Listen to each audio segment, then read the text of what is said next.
The formation of the Earth is a fascinating subject that has been studied by scientists for many years. According to current scientific understanding, the Earth is thought to have formed approximately 4.6 billion years ago through a process known as accretion. This essay will explore the different stages of the Earth's formation, as well as the factors that contributed to its current state. The earliest stage in the formation of the Earth is thought to have been the formation of the solar nebula.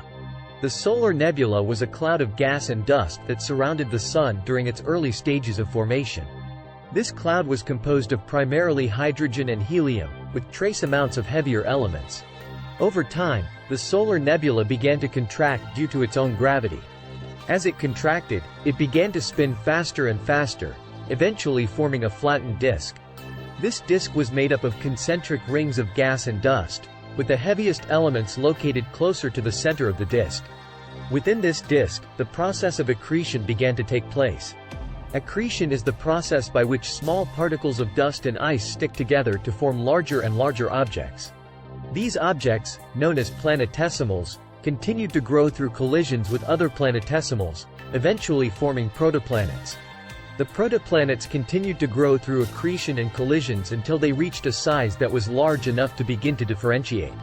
Differentiation is the process by which a planet becomes layered, with heavier elements sinking to the center and lighter elements rising to the surface. This process created the Earth's distinct layers: the crust, mantle, and core. The crust is the outermost layer of the Earth and is composed of a variety of rocks, including granite, basalt, and sedimentary rocks. The mantle is the layer beneath the crust and is made up of mostly silicate rocks, with small amounts of iron and magnesium. The core is the innermost layer of the Earth and is divided into two parts: the inner core and the outer core. The inner core is solid and is composed primarily of iron, while the outer core is liquid and is composed of a mixture of iron and nickel. The differentiation of the Earth into distinct layers was a critical step in its formation, as it allowed for the development of the magnetic field. The magnetic field is generated by the motion of molten iron in the Earth's outer core and is responsible for protecting the planet from harmful solar winds and cosmic radiation. Another important factor in the formation of the Earth was the bombardment of the early solar system by asteroids and comets. These objects, which were left over from the formation of the solar system, collided with the Earth and contributed to the planet's growth. One of the most significant impacts on the Earth occurred approximately 4 billion years ago. This impact, known as the Giant Impact, is believed to have been caused by a Mars-sized object colliding with the Earth.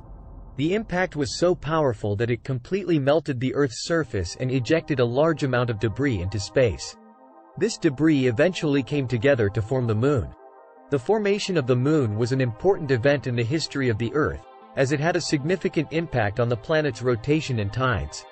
The Moon's gravitational pull on the Earth is responsible for the tides, while its influence on the Earth's rotation has helped to stabilize the planet's axis of rotation. In conclusion, the formation of the Earth was a complex process that took place over millions of years. The early solar nebula, the process of accretion, and the differentiation of the Earth's layers were all critical factors in the planet's formation.